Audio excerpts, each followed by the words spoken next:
আসসালামু আলাইকুম, সবাইকে অনেক অনেক শুভেচ্ছা জানাচ্ছি আজকের রেসিপিতে। গরুর মাংসের কালাবোনা চট্টগ্রামের একটা ঐতিহ্যবাহী খাবার, তবে দেশের অন্যান্য অঞ্চলের মানুষের কাছেও খুব বেশি জনপ্রিয়। আজকে গরুর মাংসের কালাবোনাটা রান্না করে আপনাদের সাথে শেয়ার করব, আশা করছি ভালো লাগবে। গরুর মাংসের কালাবোনা রান্না করার জন্য আমি এখানে 1 কেজি গরুর মাংস নিয়েছি। তারপর মশলা দিয়ে মাংসটাকে মাখিয়ে নিচ্ছি।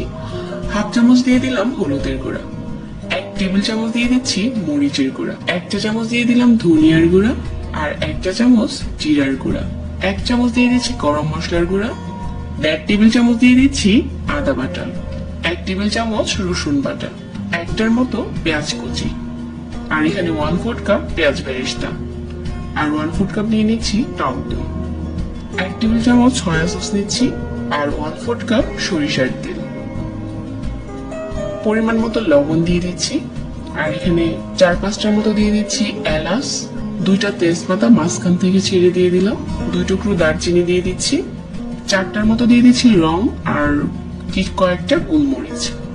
এখন সবগুলো মশলার সাথে মাংসটাকে খুব ভালো করে মিশিয়ে নিতে হবে। এখন রেস্টে রেখে দিচ্ছি 1 ঘন্টার জন্য। 1 ঘন্টা পর চুলায় একটা পাত্র বসিয়ে দিলাম, আর যে বাটিতে মাংসটাকে ম্যারিনেট করেছিলাম বাটি থেকে পাত্রে ঢেলে নিচ্ছি।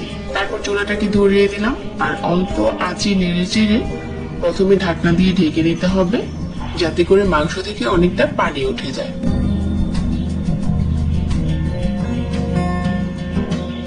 ঢাকনা দিয়ে ঢেকে 10 থেকে 15 মিনিট অল্প আঁচে রান্না করতে হবে, তাহলে দেখা যাবে উপরে অনেক পানি চলে এসেছে।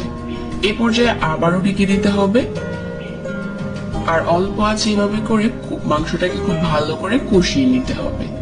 তো আমার এখানে মাংসটা কষানো হয়ে গেছে, আর এভাবে করে কষিয়ে নিলে অনেকটাই সফট হয়ে যায়। অবশ্যই মাংসটা কষানোর সময় চুলার আঁচটাকে কমিয়ে রাখতে হবে। তো মাংসটা যখন কষানো হয়ে গেছে চুলা থেকে নামিয়ে একটা সাইডে রেখে দিচ্ছি।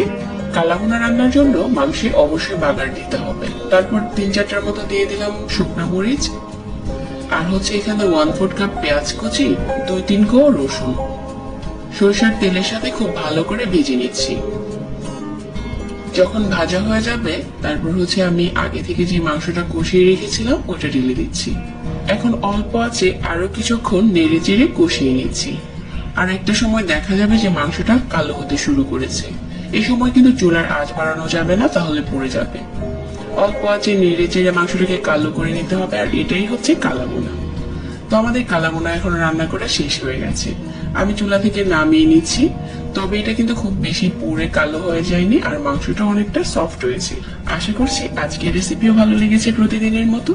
সবাইকে আবারও ধন্যবাদ জানাচ্ছি, আর সেই সাথে বিদায় নিচ্ছি। আল্লাহ হাফিজ।